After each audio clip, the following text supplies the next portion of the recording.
Olá, como vai? O Deus da esperança, que nos comuda de toda alegria e paz em nossa fé, pela ação do Espírito Santo, esteja sempre convosco. Como está? Tudo bem? Como está a sua casa, a sua família? É muito bom poder chegar nessa hora tão especial, nesse tempo de tanta correria, de pandemia, de tanto calor, de tanto desejo de chuva, nós chegamos até a sua casa.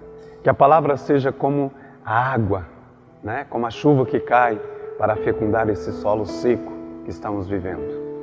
Seja assim para nós a palavra de Deus, que seja também um alento nas horas mais difíceis, nesse tempo delicado que estamos atravessando. Chegando ao final desse mês de outubro, o último domingo, temos agora a oportunidade de falar ao seu coração através da palavra. Vamos ouvir? O Senhor esteja convosco. Ele está no meio de nós. Proclamação do Evangelho de nosso Senhor Jesus Cristo, segundo Mateus. Glória a vós, Senhor. Naquele tempo, os fariseus ouviram dizer que Jesus tinha feito calar os saduceus. Então eles se reuniram em grupo e um deles perguntou a Jesus para experimentá-lo: Mestre, qual é o maior mandamento da lei?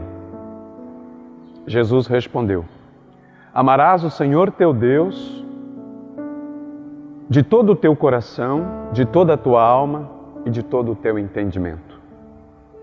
Este é o maior e o primeiro mandamento. O segundo é semelhante a esse: amarás ao teu próximo como a ti mesmo. Toda a lei e os profetas dependem desses dois mandamentos. Palavra da salvação. Glória a vós, Senhor. Muito bem, amados. Nós estamos chegando quase ao final do ano litúrgico, né? Já estamos no 30º domingo do tempo comum.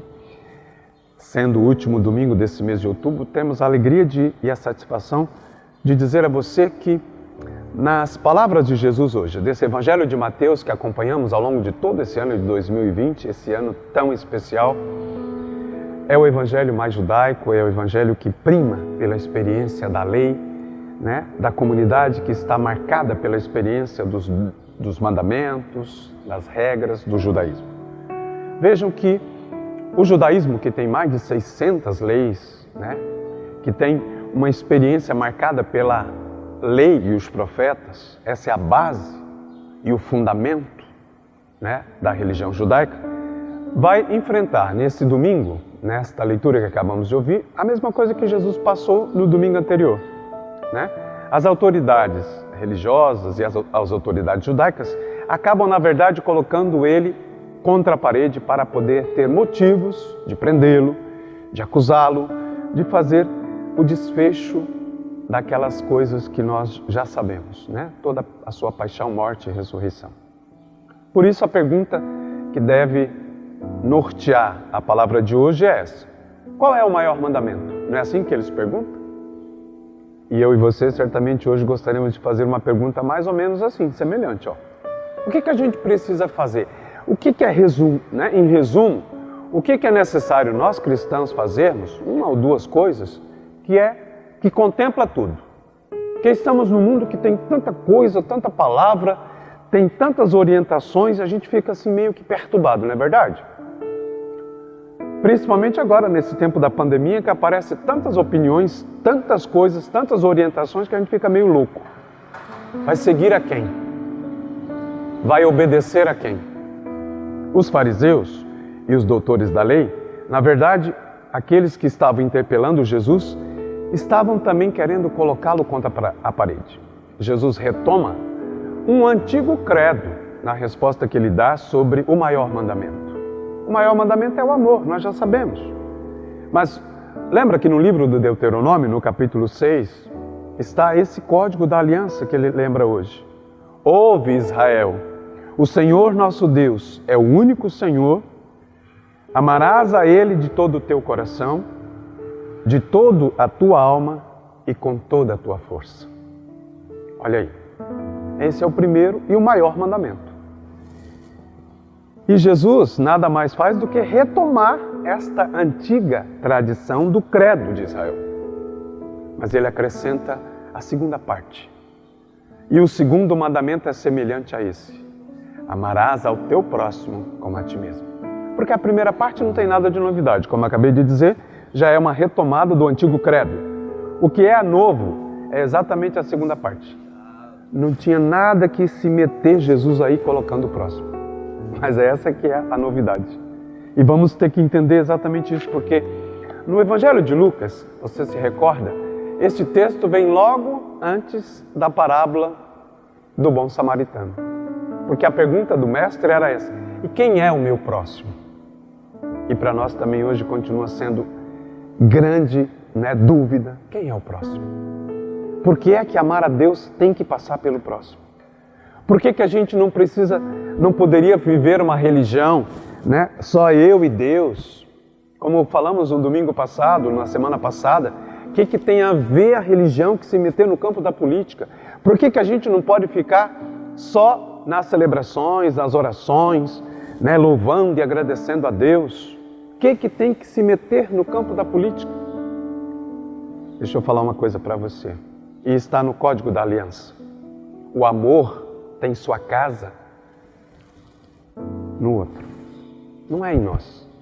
O fundamento principal do amor é Deus, mas Ele quis se identificar com o próximo.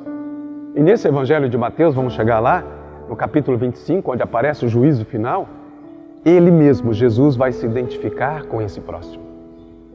Naquele texto, você se recorda, e vamos ler daqui a pouco, no final do ano litúrgico, essa experiência de que Ele mesmo se identifica com o nu, com o faminto, com o preso, com o órfão, com a viúva, com aquele que está longe, com o estrangeiro. Quando foi que fizemos essas coisas a esses? E Jesus vai dizer: foi a mim que vocês fizeram. Quando fizeram isso a esses pequeninos, foi a mim que fizeram. Meus amados, é muito importante recordar, e eu tenho dito sempre, a experiência da cruz. A haste horizontal é aquela que nos liga uns aos outros. E a haste vertical é aquela que nos une a Deus. Mas não tem como a gente ir, eu e Deus, sem passar pela horizontal. É muito claro o símbolo da cruz. Não podemos cair nessa dicotomia que tem levado muitos hoje a fazer essa leitura equivocada. Basta eu e Deus, os outros que se danem. Isso nunca foi verdade e nunca pode ser prática da nossa vida cristã. Quando queremos chegar a Deus, teremos que passar pelos irmãos, impreterivelmente. Então, o que o mandamento diz, e é aquilo que nós cremos, é verdadeiramente a fonte de vida para nós. Não podemos ficar alheios a essa grande questão.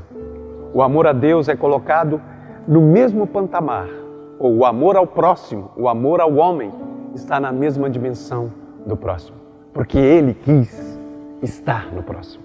Não é opção, não é escolha minha ou sua, é a escolha de Deus. Ele se identificou ao longo de toda a história da salvação, com as viúvas, com os órfãos, com os pequenos, com os pobres. Não é a igreja de hoje, não é o Papa Francisco, não sou eu, não é o bispo que vamos escolher isso. Foi o próprio Jesus que escolheu. E qualquer religião, qualquer grupo religioso que falar alguma coisa contrária, está equivocado. Nós precisamos repensar isso, porque eu sinto que tem crescido no meio de nós essa tendência, de separar uma coisa da outra. E isso não é possível. O irmão é o mesmo que nós identificamos em nós. Por isso que o amor a Deus e ao próximo passa por nós. Amar a Deus sobre todas as coisas e ao próximo como a ti mesmo. Porque Ele é pessoa como eu.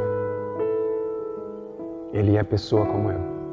É diferente? É, mas tem a mesma natureza humana. Somos todos da mesma natureza humana. Então, nós precisamos compreender que esse outro, o outro maior, que é o próprio Deus, se encontra nele. O amor tem sua casa no outro. Seja assim para nós a experiência de olhar para o outro como reflexo do amor de Deus, como aquele que nos espelha e nos faz olhar, como diz a carta aos Coríntios, olhar não verdadeiramente face a face, porque ainda estamos no caminho dessa vida. Mas o dia que chegarmos no céu para contemplá-lo face a face, poderemos então chegar à fonte do amor. E aí concluímos, o outro é caminho desse amor. Deus é a meta. Percebe? É Ele o termo da obra do amor de Deus. Seja para nós cada vez mais essa verdade concedida pela graça salvífica do Senhor. Possamos hoje abrir mão de tudo aquilo que nos afasta uns dos outros e buscarmos, nesse tempo de pandemia, nesse tempo tão delicado, olhar para o outro com o mesmo amor e dedicação que temos a Deus. Fica contigo a bênção poderosa do Deus que nos acompanha e nos ama incondicionalmente. O Deus que é Pai, Filho e Espírito Santo. Sejamos amor, vivamos amor e contemplemos o amor de Deus em cada um. Fica contigo a graça e a paz do Senhor. Até a próxima. Deus abençoe. Muito obrigado. Cuidas de mim, sei que tu cuidas de mim, Senhor.